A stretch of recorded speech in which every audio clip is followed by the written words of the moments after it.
Hi, good evening. இன்னைக்கு சைக்காலஜியில் mental health, mental hygiene அந்த டாப்பிக்கை பற்றி ஒரு வீடியோ போகிறேன். இதை நீங்கள் படிக்கிறதுக்கு உங்களுக்கு ரொம்ப உதவியாக இருக்கும். ஸோ இதை நீங்கள் பாருங்கள். So mental health and mental hygiene இந்த டாபிக் தான் சைக்காலஜியில் 3rd யூனிட்டில் ஃபர்ஸ்ட் செமஸ்டரில் இருக்குது. ஸோ இது என்ன? Physical health. நம்ம நார்மலாக ஹாஸ்பிட்டல் போனோம்னா இல்லை நம்ம வீட்டிலேயே பார்த்தோம்னா பார்க்க ஒருத்தர் நல்லா ஹெல்த்தியாக இருந்தார் அப்படின்னா நம்ம உடனே என்ன சொல்லிடுவோம், இவர் நல்லா இருக்காரு அப்படின்னு.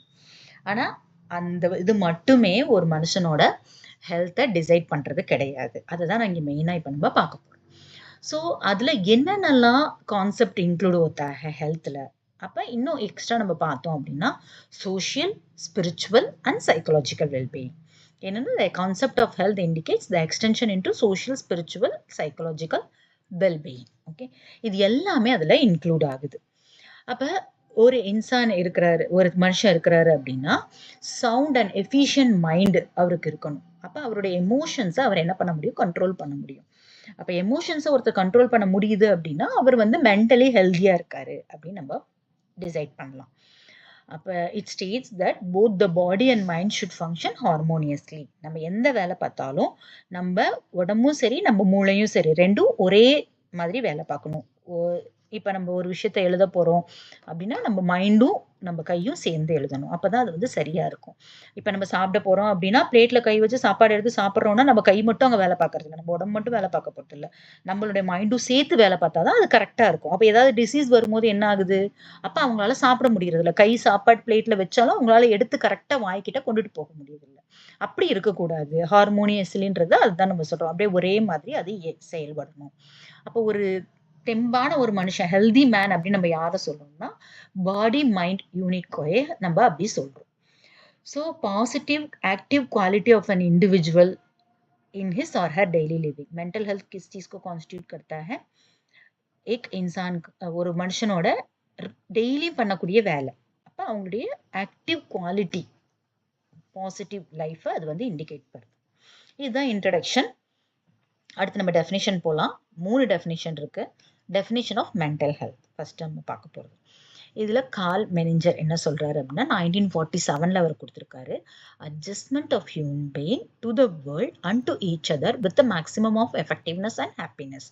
இங்கே நம்ம என்ன பார்க்குறோம், நம்ம எல்லாரும் நம்ம எங்கே இருக்கோமோ இந்த உலகத்தில் நம்ம கூட இருக்கிறவங்கள்ட்ட எல்லார்கிட்டையும் நம்ம எந்த அளவுக்கு அட்ஜஸ்ட் பண்ணி அளவுக்கு அதிகமான சந்தோஷமா அதே மாதிரி பெனிஃபிட்டும் அதில் வரணும், எஃபெக்டிவ்னஸும். ஒரு வேலையை பார்க்குறோம் அப்படின்னா அதோடைய அவுட்புட்டும் நல்லா வரணும். அப்படி நம்ம அட்ஜஸ்ட் பண்ணி இருக்கிறோம் அப்படின்னா அப்போ நம்ம மென்டல் ஹெல்த் நல்லா இருக்குன்னு நம்ம சொல்ல முடியும்.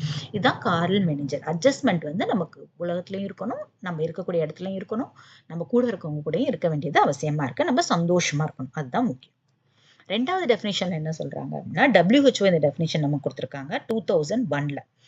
ஸோ இதுல என்ன சொல்றாங்க அப்படின்னா இதை ஒரு வெல் பீயிங் அப்படின்னு சொல்றாங்க. அப்ப எப்படி அப்படின்னா 3 விஷயத்த அங்க சொல்றாங்க. ஒண்ணு நமக்கு என்ன பொட்டன்ஷியல் இருக்கு, நான் என்ன பண்ண முடியும் என்ன பண்ண முடியாது அப்படின்றத நானே ரியலைஸ் பண்றது, can realise his or her own potential.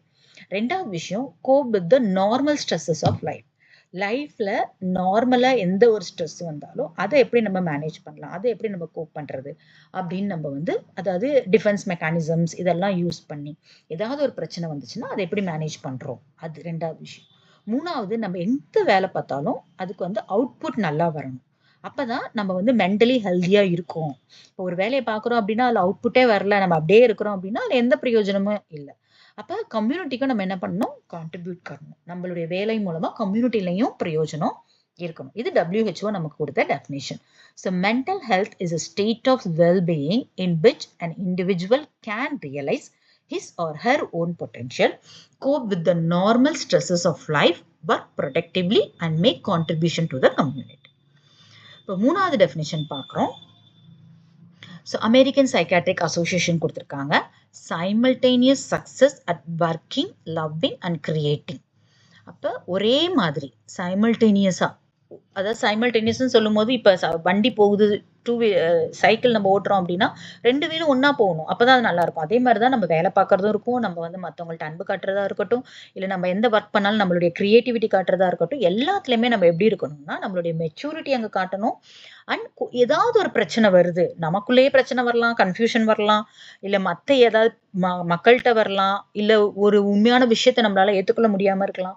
இந்த மாதிரி என்ன வேணாலும் இருக்கலாம். இது எல்லாத்தையும் இந்த எல்லா கான்ஃப்ளிக்ட்ன்னு போது நம்மளுக்குள்ள இருக்கக்கூடிய ஒரு பிரச்சனைகள். அப்ப அத நம்ம எப்படி ஃப்ளெக்சிபிளா சால்வ் பண்றோம்? அத எப்படி வந்து ரெசல்யூஷன் நம்ம எப்படி எடுக்கிறோம்? இப்ப இது வந்து ஒரு மென்டலி ஹெல்தி பெர்சனுக்கு முக்கியம் அப்படின்றது தான் அமெரிக்கன் சைக்காட்ரிக் அசோசியேஷன் APA 1980ல குடுத்திருக்காங்க. ஓகே. இன்னைக்கு நம்ம டெஃபினிஷனோட நிறுத்திக்கலாம். ஸோ இந்த 3 டெஃபினிஷனையும் நீங்க மறுபடியும் கேளுங்க, படிங்க, எழுதுங்க, எழுதி பாருங்க. ஆட்டோமேட்டிக்கா இது உங்களுக்கு ஞாபகத்துக்கு வந்துரும். டெஃபினிஷன எப்படி குடுத்துருக்காங்களோ அப்படியே தான் நம்ம எக்ஸாம் எழுதணும். அதனால அதுக்காக முயற்சி பண்ணுங்க. Okay. All the best. Bye.